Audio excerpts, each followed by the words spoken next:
আমদানি লেনদেন পরিচালনা সহজ করতে নতুন বিধিমালা জারি করেছে বাংলাদেশ ব্যাংক। নতুন নীতিমালায় ৩০ লাখ ডলার বা সমমূল্যের পণ্য আমদানির ক্ষেত্রে অন্তত ২৪ ঘন্টা আগে অনলাইনে ইম্পোর্ট মনিটরিং সিস্টেমে রিপোর্ট করা বাধ্যতামূলক করা হয়েছে। তবে সরকারি আমদানির ক্ষেত্রে এ বাধ্যবাধকতা প্রযোজ্য হবে না।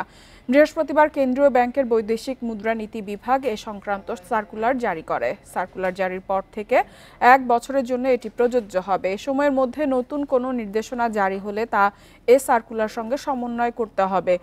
বান্ডেল থাকলে প্রতি সেনমানিতে টাকা বাঁচবে। বিকাশ সেনমানি বান্ডেল কিনে জিতুন প্রতি লেনদেনে।